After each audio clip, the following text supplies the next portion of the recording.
data from cellular towers, and their smartphone is constantly what they call pinging.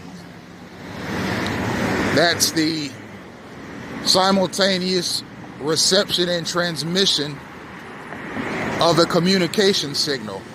That's just how cell phones work. They ping towers all day, every day, oftentimes even when they're turned off.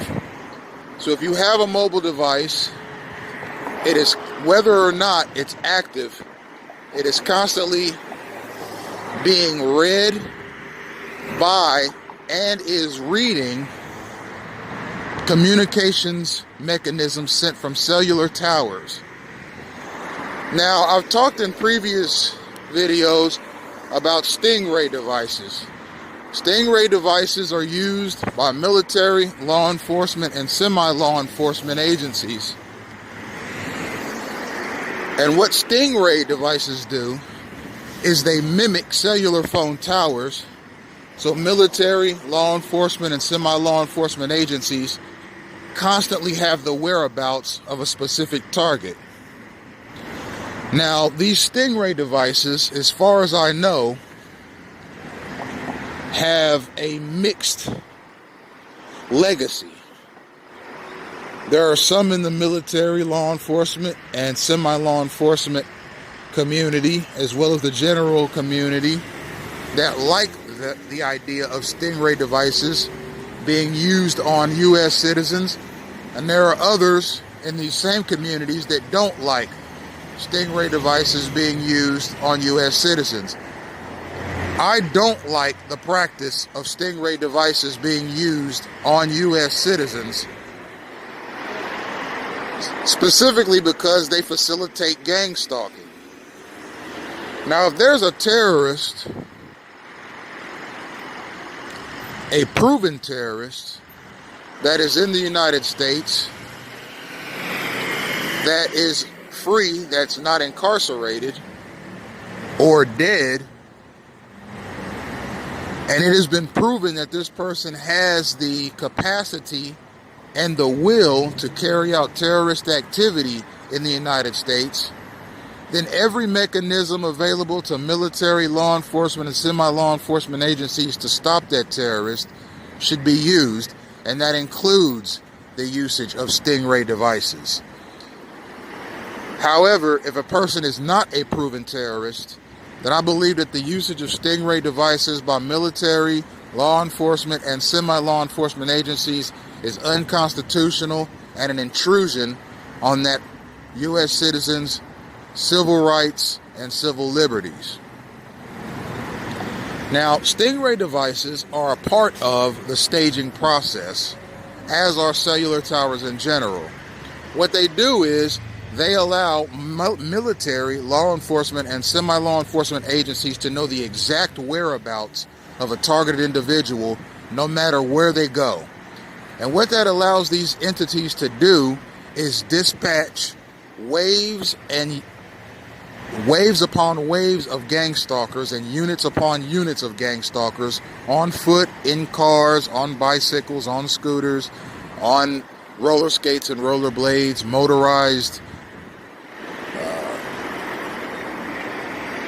skateboards and scooters and the like, to systematically obstruct the movements of the targeted individual in what is a process that has no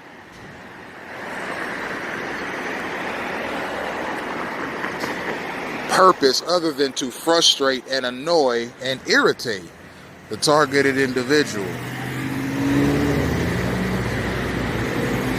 Now,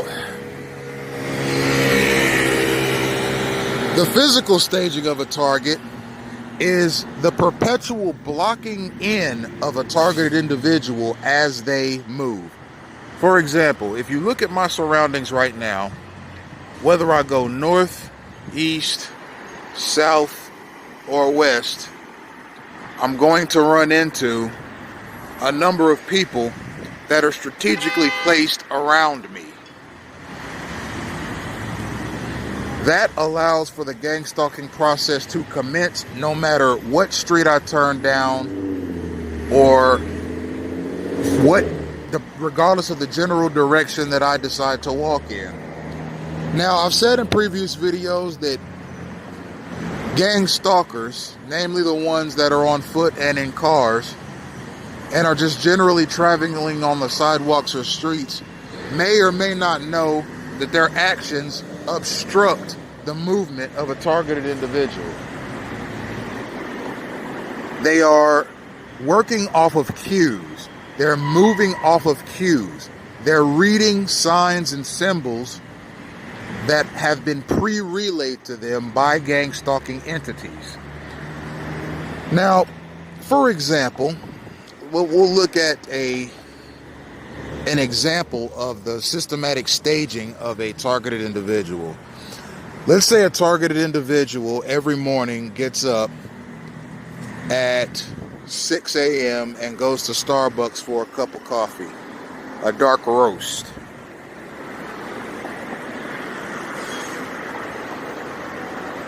Eventually, that target is going to be surveilled and observed by gang stalking entities to verify that that is their morning routine.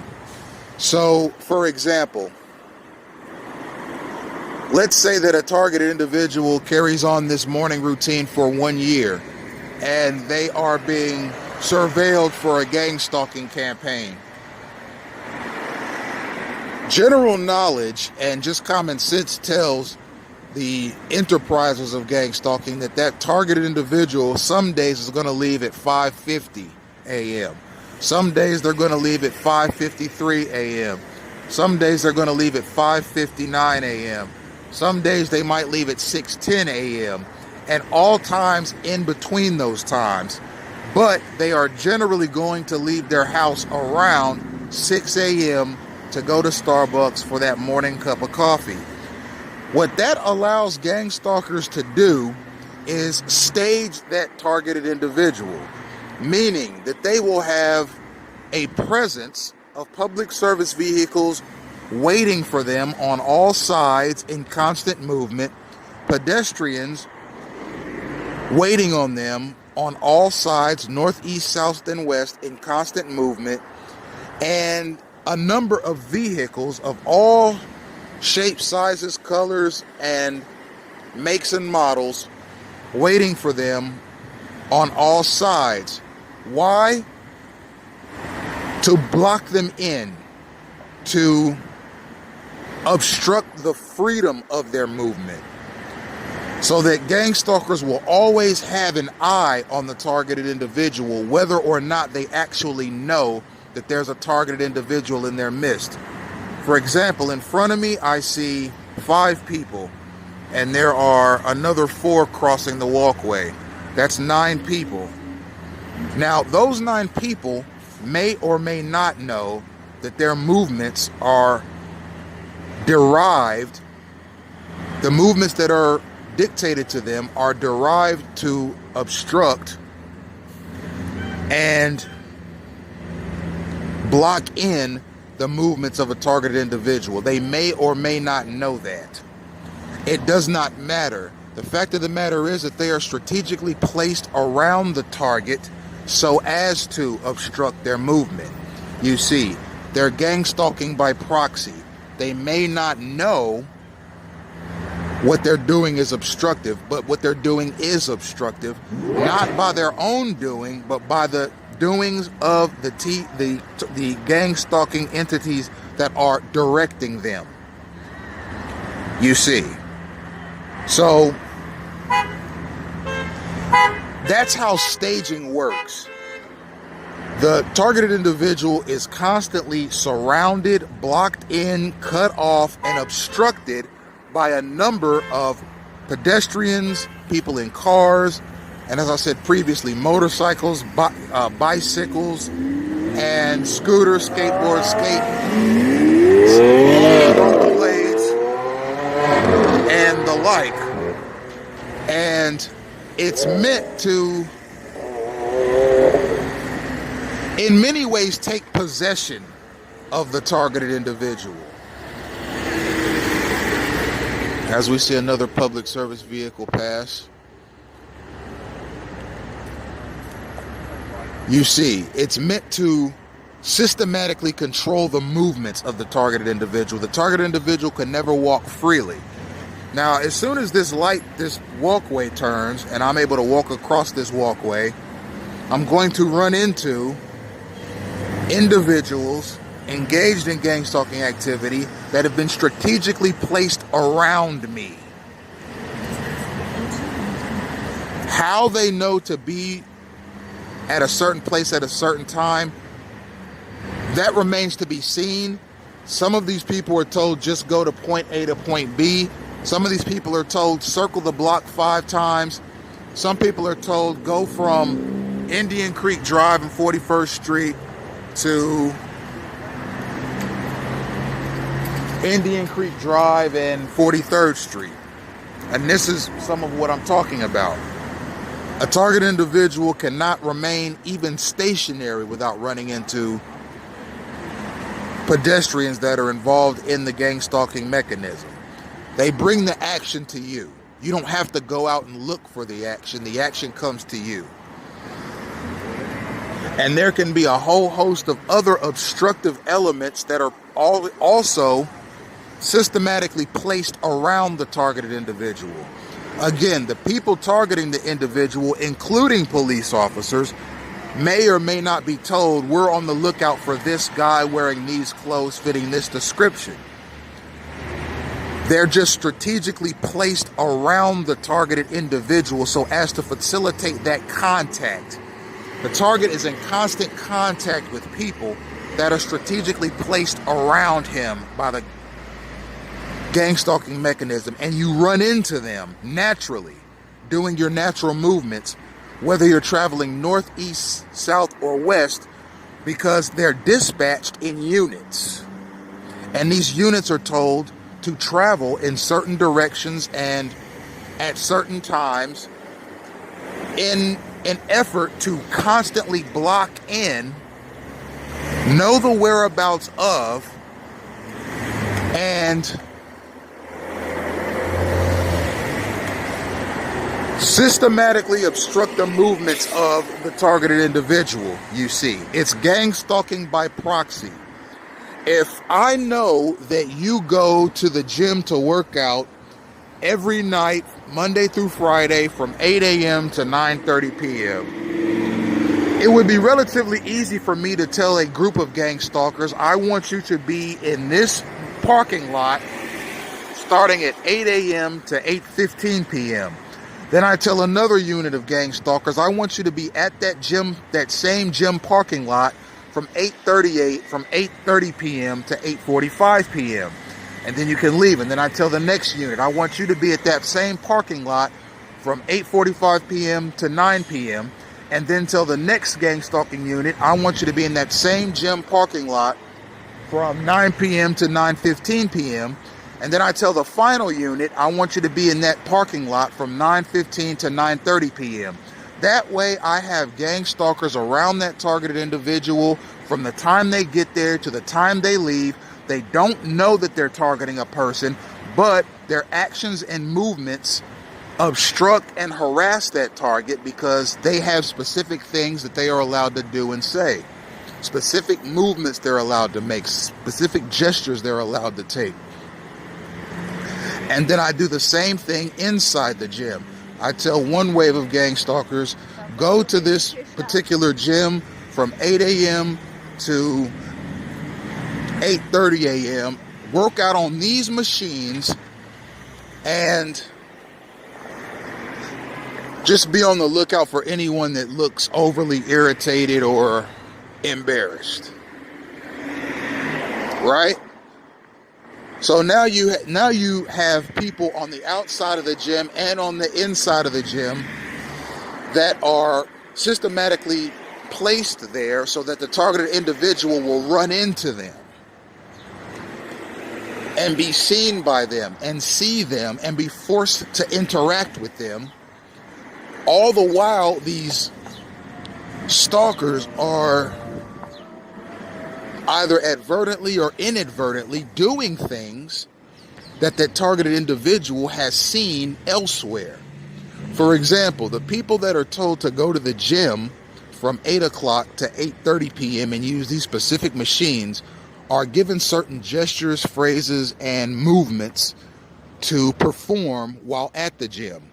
That targeted individual may have heard those exact same phrases, seen those exact same movements and gestures at the grocery store, because the targeted individual's grocery store routine is also documented, and the same rule applies there.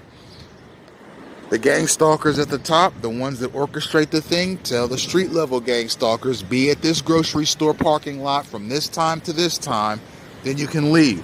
And then they'll tell other ones, be at that same parking lot from this time to this time, then you can leave. And even other ones are told, go inside the grocery store and be there from this time to this time, get these items and leave. You see, the targeted individual's grocery store routine is also observed, what they like to eat, how long they stay in the grocery store, what aisles they like to shop down, and so forth. And based on these numbers of factors, and mind you, there are gang stalkers that only do that. They surveil the target everywhere they go and document their routines, be it at the Starbucks, at school, at work, at the gym, their driving habits, their eating habits, whether they get up for a midnight snack or not. All of these, what time they wake up in the morning, what time they go to bed, what TV shows they like to watch, who they interact with. All of these things are documented so that targeted individual's life can be systematically controlled either directly or indirectly by these same methods. It's like placing landmines around a person based on their daily routine, hoping that they run over one of those landmines. You understand? The landmines are not being thrown at you directly, but the landmines are being placed all around you based on your daily routine, your weekly routine, your monthly routine, your yearly routine. Where does he celebrate Thanksgiving? Where does he celebrate Christmas? Where does he celebrate New Year's? Where does he celebrate Valentine's Day? Where does he celebrate Easter? Where does he celebrate his birthday? Where does he celebrate on these special occasions and holidays and those special occasions and holidays? You see, and I also said in another video that there are times where jaywalking is safer than actually waiting on the... I hope I got it on tape, but that was a police vehicle. It had its lights on.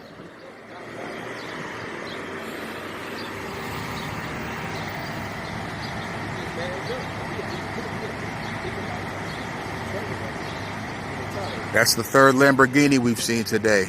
I love Lamborghinis.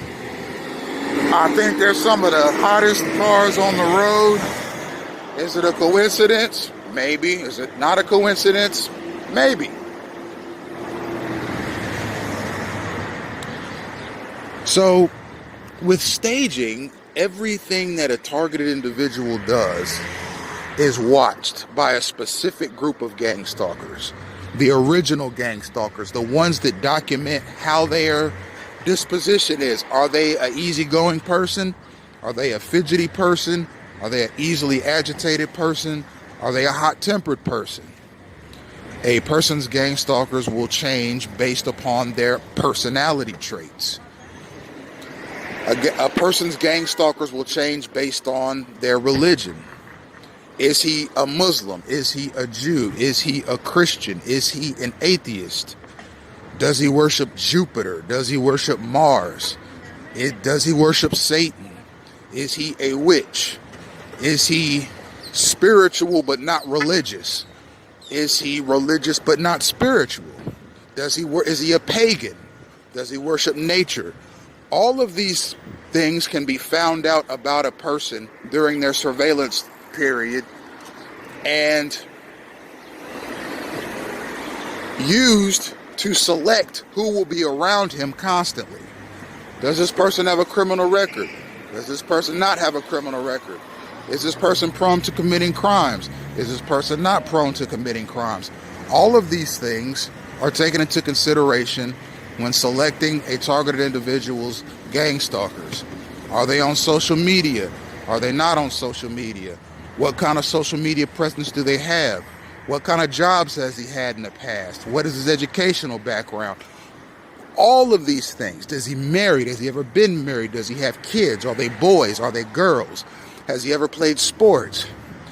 What are his favorite athletes? What are his favorite movie stars? What are his favorite TV shows, etc.? All of these things are taken into account when selecting who will surround a targeted individual. It's a very intensive process, and it takes years of surveillance before a person finds themselves in a full-blown gang-stalking campaign. I am in a full-blown gang-stalking campaign, and I believe I've been in this campaign in a full-blown fashion since I was 16. By that time in my life, I had exhibited enough of my personal character, likes and dislikes, for gang stalkers to know how to target me and stage me. Furthermore, I had my driver's license at 16, so they were able to introduce the police harassment aspect of gang stalking. And I have actually uploaded to Twitter all 32 traffic citations I've received since I was 16. And they're all the result of gang stalking activity involving police officers. So you see, there's an observation period of many years that takes place.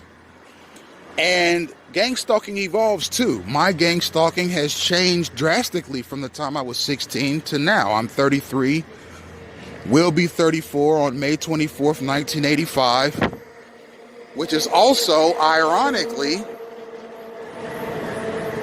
or you could say it was gang stalking activity, the date of my next court appearance, which was the result of gang stalking / police harassment. I hope the charges will be dropped against me. I expect that the charges will be dropped against me because I have no criminal record and I have furnished proof of my character, reputation, and intentions concerning the night in question to the court. So there's nothing further to argue. Anyhow, my gang stalking has evolved. It is an adaptive process. Its aim is to take a person out of society, either by institutionalization, prison, or the grave. And it is done by this constant irritation / obstructive mechanism that the targeted individual has to always encounter no matter where they go. And again, the people doing it, they're just taking cues. They don't know that they're actually stalking somebody. But one thing I can say about gang stalkers is that they are rude. They're rude, they're snobbish, they're stuck up, they're obstructive, and they always seem to be looking to get somebody into trouble, namely by calling security or law enforcement mechanisms on that person, even for the silliest, pettiest, minute reasons.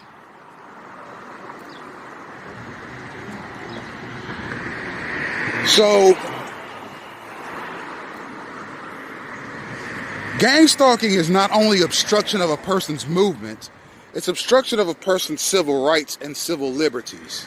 Their ability to move around freely and safely is constantly being obstructed by gang stalkers that are constantly trying to get that person in trouble, either indirectly or through some inadvertent mechanism.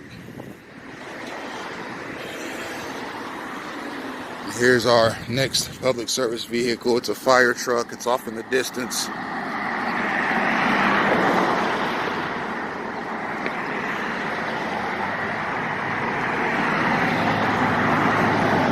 Now, public service vehicles follow the same cues as street-level gang stalkers, be at this location, at this time, for this amount of time, and it's based upon the targeted individual's movements. They want the targeted individual to see public service vehicles. Okay, and we have a fire truck and a bus coming. They want the targeted individual to constantly be in the presence of public service vehicles so that that person will associate the gang stalking harassment tactic with the government. They want the targeted individual to feel like they are outgunned, outmanned, outclassed, and out-resourced. Because the same mechanisms that are being used by the gang stalkers at the street level are being used by the local, state, and federal government. You see, it's to create a sense of hopelessness and despair in the targeted individual, and it will create that sense of hopelessness and despair if you do not do your research on these kinds of programs and how they operate, why they operate, how they are exposed, and how they are dismantled. So it's fairly easy to put gang stalking into context when you experience it every day and when you research it.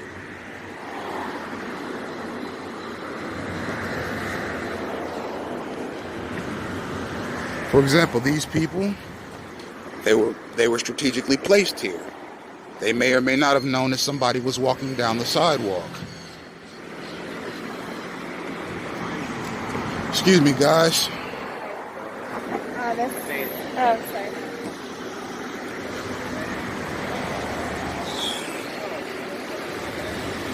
You see?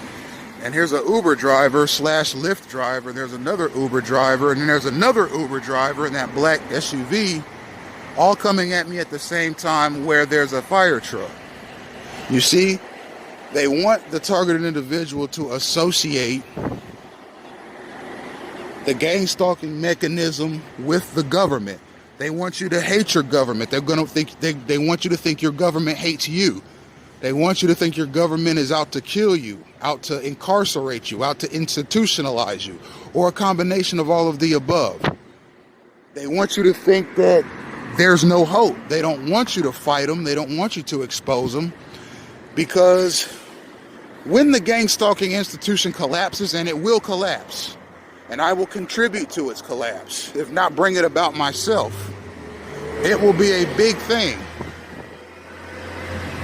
And from what I've read, there are an alleged 10,000 people in the United States that are legitimate targeted individuals. I don't know how true that is. I don't know anybody else that identifies as a targeted individual. I identify myself as a targeted individual based on what I've seen, heard, and experienced and researched. So I don't know if there's a community of fake TIs out there.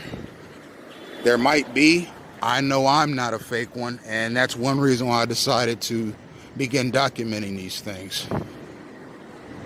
It was difficult to know where to start, but after a while of realizing I couldn't just hop up out of bed and beat this thing on the street, that I had to document it and be more systematic in my approach. Because gang stalking itself is very, very systematic. And I've got about 10 seconds left of filming, and that will be the end of this video.